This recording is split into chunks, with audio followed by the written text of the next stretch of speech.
안녕하세요. 고3 3월 교육청 모의고사 국어 언어와 매체 해설 강의를 맡게 된 이승훈입니다. 오늘 처음으로 이제 선택 과목을 선택을 해서 시험을 봤는데요. 언어와 매체 부분에서 특히 이제 문법과 매체 부분으로 나누어서 좀 설명을 해보면 문법 부분은 아직 학생들이 문법에 대한 기본적인 개념이 잘 자리 잡히지 않은 상태였기 때문에 약간은 좀 어려웠다라고 평가를 해볼 수 있을 것 같습니다. 다만 이게 이제 중요한 게요. 아마 지금 수능을 준비한 지 얼마 안 된 시기이기 때문에 아마 문법에 대한 문제 개념이 잘 잡혀져 있는 학생은 문제가 조금 어려울 수 있었을 텐데요.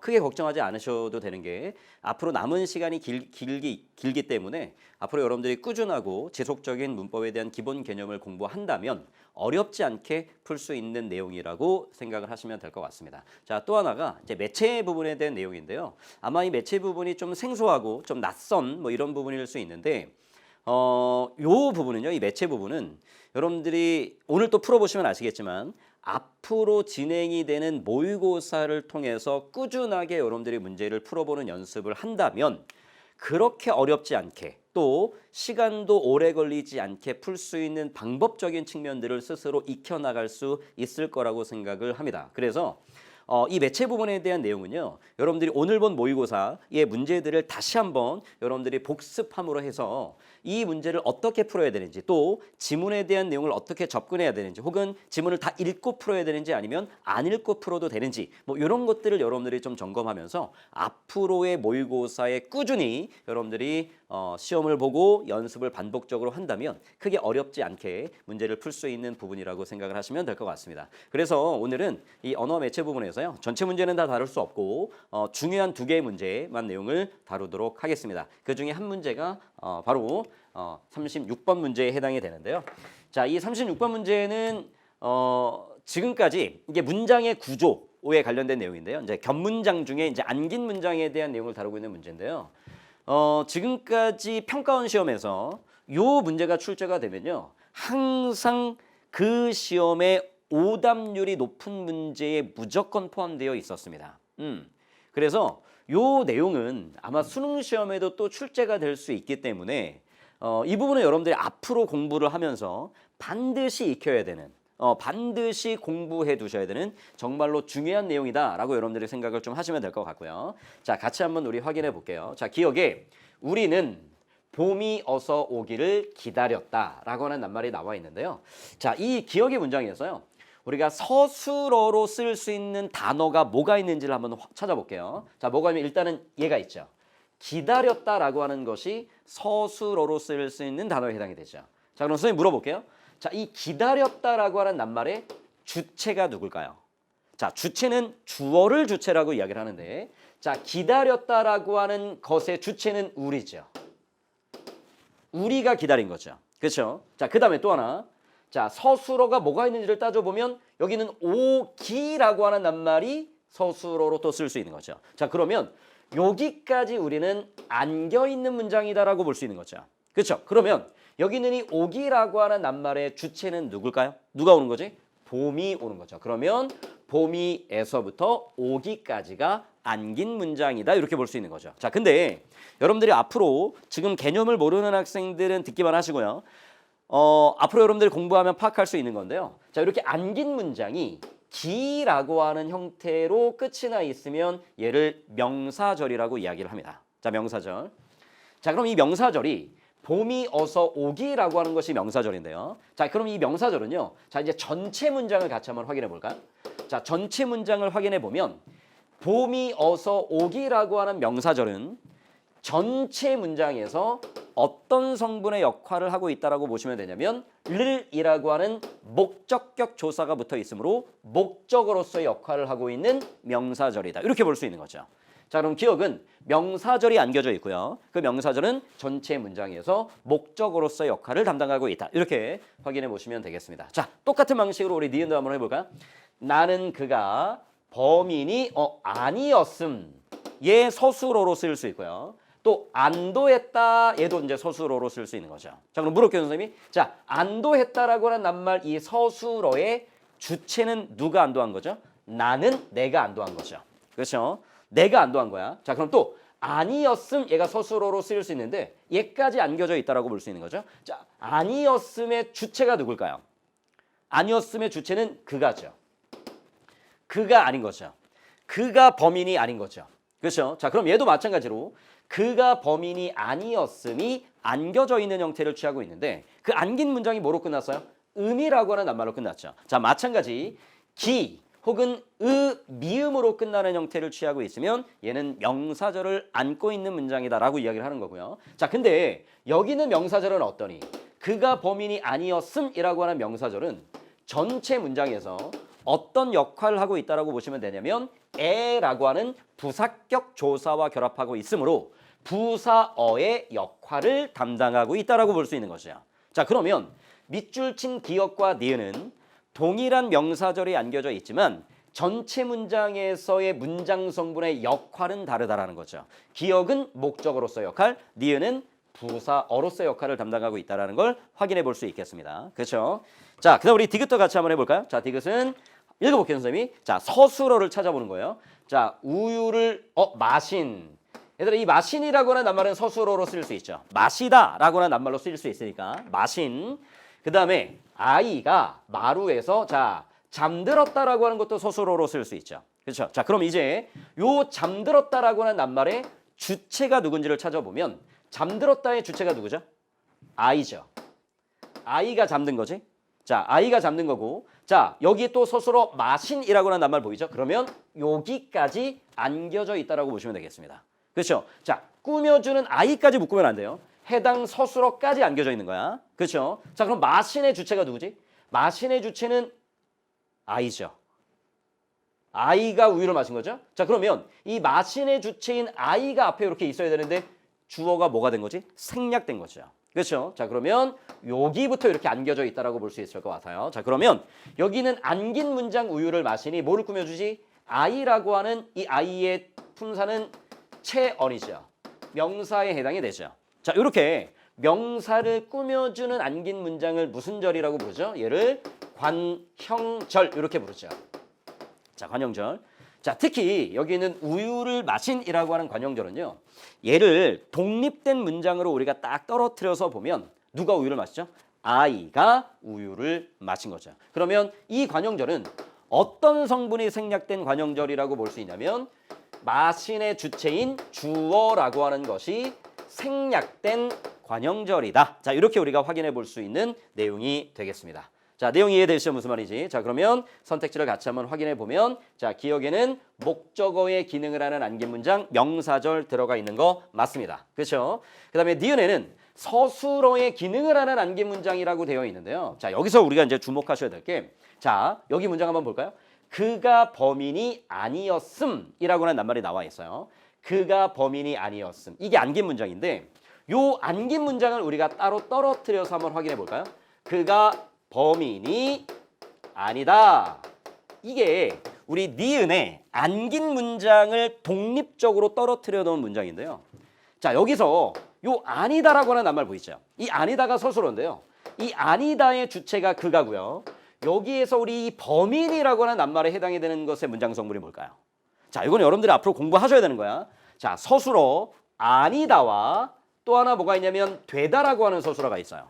자, 이런 경우에 아니다, 되다의 경우 주어 말고 바로 앞에 있는 이 범인이와 같은 문장 성분을 뭐라고 부르냐면 보어라고 부르죠. 얘는 보어야. 자, 근데 우리가 좀 헷갈릴 수 있는 게 뭐냐면 자, 우리 이번에 서술어의 기능을 하는 안긴 문장 여기 자, 서술어의 기능을 하는 안긴 문장을 흔히 우리가 서술절이라고 부르거든요. 서술절이라고 부르는데요. 이 서술절의 대표적인 예를 한번 들어볼게요. 자, 토끼가 앞발이 짧다. 자, 이렇게 되어 있어요. 자, 요게 대표적인 서술어인데요. 이게 어떤 형태를 취하고 있냐면 얘가 주어야. 얘가 주어고 이 앞발이도 주어야. 그다음에 짧다가 서술어야. 어떠니? 위에 있는 문장 한번 비교해 볼까요? 그가 범인이 아니다. 토끼가 앞발이 짧다. 좀 비슷한 구조를 갖고 있는 것처럼 보이죠. 그렇죠? 근데 위에 있는 건 이때 범인이는 서술어 아니다, 되다 앞에 있는 보어에 해당이 되는 거고요. 얘는 되다와 아니다가 아니죠. 그리고 얘는 주어에 해당이 되는 거야. 그래서 얘는 서술절을 안고 있다라고 부르지 않습니다. 그렇죠? 이해되시죠? 무슨 말인지? 자, 답은 2번이 답이 되겠습니다. 자, 그다음 우리 3번의 디귿에는 관용어의 기능을 하는 안개 문장, 이게 관용절이 되겠죠. 그렇죠? 자, 4번에 디귿과 달리 기억에는 안긴 문장 속에, 자, 기억에는 안긴 문장 속에 부사어가 있다라는 게 어서라고 하는 것이 부사어에 해당이 된다라고 보시면 되겠죠. 그다음에 5번에 니은과 달리, 자, 디귿에는 주어가 생략된 안긴 문장, 아까 관용절 주어가 생략된 안긴 문장이다. 자, 이렇게 이야기를 했습니다. 자, 이 문제에 대해서 여러분들이 정확하게 파악이 되지 않는 학생들은요, 이거 반드시 공부하셔야 돼요. 얘는 실제로 수능에도 출제가 될 수 있고, 자, 선생님 아까도 얘기했지만 요 문제의 유형이 수능에 출제됐을 때 오답률이 가장 높은 문제로 해당이 됐었습니다. 학생들이 많이 틀린다라는 거죠. 그래서 여러분들은 무조건 맞출 수 있도록 체계적인 문법에 대한 개념이 필요하다. 이렇게 여러분들이 보시면 될 것 같습니다. 자, 한 문제 더 볼게요. 자, 여기 이제 문제를 보시면 중세국어에 관련된 문제인데요. 아마 요것도 학생들이 개념에 대한 부분이 좀 부족하기 때문에 좀 틀리지 않았을까라고 하는 생각이 보이는데요. 자, 보기를 바탕으로 중세국어의 특징을 탐구한 거다. 자, 중세국어의 특징을 탐구한 거예요. 자, 여기 특징을 보면 항상 고전 국어는 원문에 대한 내용이 이렇게 나오고요. 이거에 대한 현대어 풀이가 반드시 나오죠. 그래서 여러분들이 받는 문제를 풀 때는 이 고전 국어만을 가지고 문제를 푸는 것이 아니고 해당되는 현대어 풀이의 현대어 풀이를 참고해서 문제를 푸는 것들이 필요하다. 이렇게 여러분들이 보시면 될 것 같습니다. 자, 바로 자, 선택지를 보면서 이야기를 해보도록 하겠습니다. 자, 1번 선택지를 보면요. 자, 금으로와 양으로를 통해, 자, 여기 보면 자, 모음조화라고 하는 개념이 나오는데요. 자, 이 모음조화는 여러분들 정말로 중요한 개념이죠. 그렇죠? 자, 한번 해볼게요. 자, 모음에는 크게 두 가지가 있습니다. 자, 양성모음, 그 다음에 음성모음. 그렇죠? 이렇게 두 가지가 있죠. 자, 양성모음에는 뭐가 있어요? 아 계열, 그 다음에 오 계열, 그 다음에 모음 중에 점으로 이루어진 아래 아까지가 양성모음이죠. 그렇죠? 자, 음성모음은 어, 우, 그 다음에 이게 바로 음성모음의 계열들이죠. 그렇죠? 자, 그러면 여기서 말하는 모음조화라고 하는 건 뭘 말하는 거냐면 양성모음은 양성모음끼리 움직이는 거고 음성모음은 음성모음끼리 움직이는 게 모음조화에 해당이 된다. 이렇게 보시면 될 것 같습니다. 자, 그럼 1번 선택지 맨 위에 금으로라고 하는 낱말이 되어 있는데요. 자, 금으로라고 하는 낱말에서 으라고 하는 건 음성이죠. 음성이죠. 그래서 으로라고 하는 낱말에 으가 같이 붙은 거야. 얘도 음성이니까. 그럼 모음조화가 지켜진 것이다. 이렇게 볼 수 있는 거고요. 그 다음에 이렇게 되어 있죠. 자, 양에서의 야는 아 계열이므로 양성인 거고. 그래서 여기에 아래아가 있는 으가 붙어 있는 형태를 취하고 있기 때문에 모음조화에 따라 형태를 달리하고 있는 부사격 조사가 맞습니다. 그렇죠? 1번의 선택지는 적절하고요. 자, 2번에 자, 끔을 통해서 단어 첫머리에 자음이 연속하여 올 수 있었다. 이거를 흔히 뭐라고도 이야기를 하냐면 어두자음군 이렇게도 부르죠. 그렇죠. 2번의 선택지도 적절하다. 이렇게 보시면 되겠습니다. 자, 3번에 자, 니르샨을 통해서 자, 주체인 수다를 높이는 선어말 어미가 쓰였다. 이렇게 확인해 볼 수 있는데요. 자, 요거는 우리 보기에 대한 내용을 같이 한번 확인해 볼게요. 자, 보자. 여기 니르샨 보이죠? 자, 이 니르샨에 해당이 되는 현대 국어가 뭐냐면 이르신이야. 이르신. 요게 이렇게 대응이 되는 거죠. 그렇죠? 자, 앞에 있는 내용을 딱 보니까요. 자, 수달이 이르되, 수달이 말하기를 이르신 양으로 하겠습니다. 이렇게 말하고 있죠.